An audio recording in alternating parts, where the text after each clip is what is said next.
Al-Quran Surah Al-Baqarah atau Sapi Bikang dari ayat 145 sampai ayat 147. A'udzu billahi minasyaitonir rajim. Abdi nyalindung diri ka Allah tina godaan syaiton anu dilaknat. Wala in ataital ladzina utul kitaba bikulli ayatim ma tabi'u qiblatak wa ma anta bitabi'in qiblatahum wa ma ba'duhum bitabi'in qiblata ba'd wala ini taba'ta ahwa'ahum min ba'di ma ja'aka minal ilmi innaka idzal laminadh dhalimin.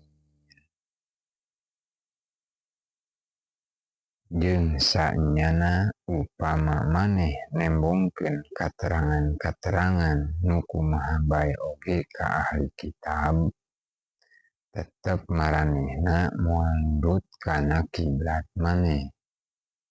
Atuh maneh oge moal nurut kana kiblatna, jeung sabagian ti antara maranehna moal nurut kana kiblat nu lianna. Jeung upama maneh nurut kana kahayang nafsu maranehna sabada datang ilmu ka maneh, atuh saestuna upama kitu mah maneh jadi ti antara anu dalolim.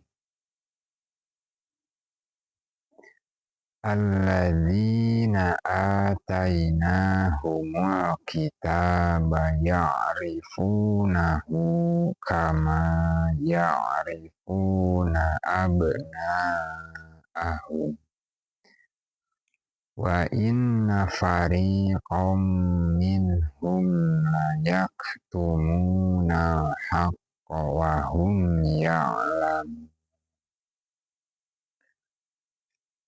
Jalma-jalma Nasrani jeung Yahudi anu geus dipaparin kitab warawuheun ka manehna Muhammad saperti maranehna wawuheun ka anak-anakna sorangan. Jeung saenyana sagolongan ti antara maranehna teh geus nyumputkeun hak padahal maranehna teh nyaraheun.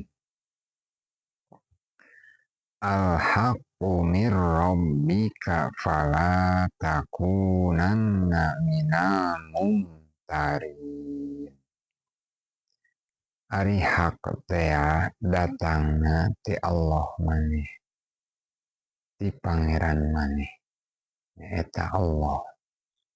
Kusabab eta maneh ulah jadi ti antara nu marangmang. Sami'na wa ata'na ghufranaka rabbana wa ilaikal masir.